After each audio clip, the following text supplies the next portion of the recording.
Salam, Həyata Gülümsə verilişinin tamaşaçıları. Xoş gördük. Bugünkü verilişimizdə biz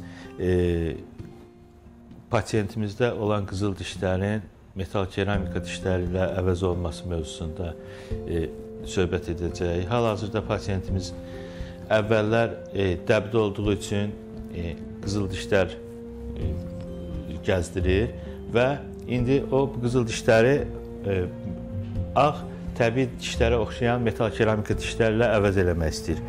Ona görə də birinci mərhələdə biz qızıl dişləri kəsib çıxartmalıyıq.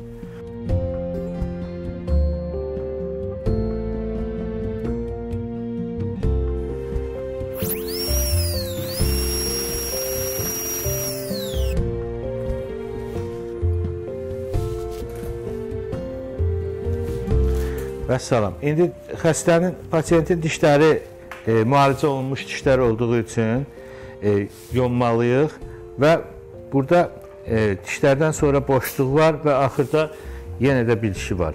Ona görə biz buradan bura qədər körpəyə bənzər protez düzəldirik. Bu iki dənə dişi də ayrı eləyəcəyik. İndi hal-hazırda yonmaq prosesini başlayırıq. O səncidir, hə? Dişlərin yonulması nə üçün lazımdır? Ona görə dişlərin yonulması lazımdır ki, metal keramik körpü olanda dişlər metal keramik körpünün hesabına cərgədən qabağa çıxmasın, hündürə çıxmasın. Metal keramik körpünün qalınlığı nə qədərdirsə, biz dişləri o qədər yonmalıyıq. Yol verilən qalınlıq 3-4 mm-dir.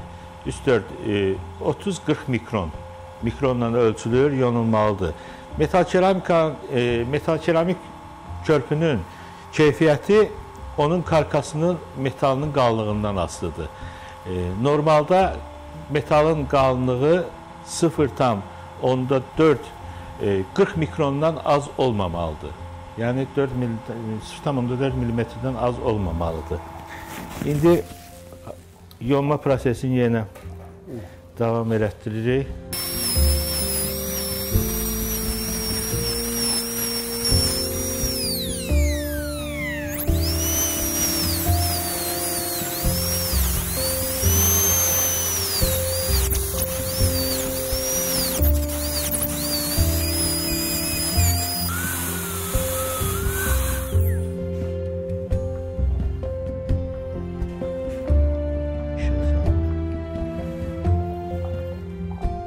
Pasiyentdən biz mərkəzi okkluzyasını bilmək üçün antagonistlə bir yerdə blok ölçü götürürük.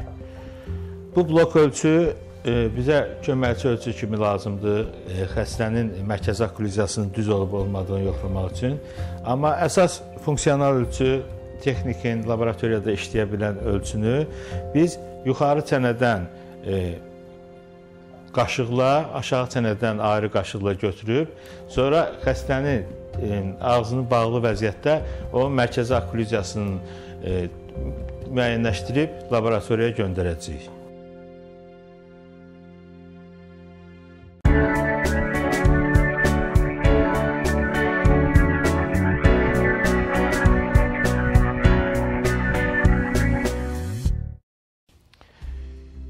Hal-hazırda deməli, laboratoriyadan pasiyentin metal keramik körpülərini göndəriblər.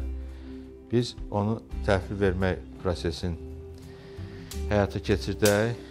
Əvvəl yoxlayaq, görək necədir.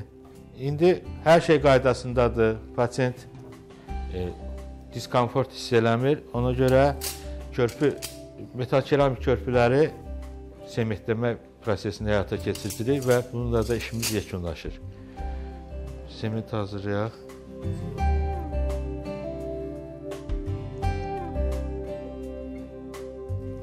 Örtün. Sement qurumağın 5 dəqiqə gözləyirik və sementi təmizləyəndən sonra işimiz yekunlaşacaq.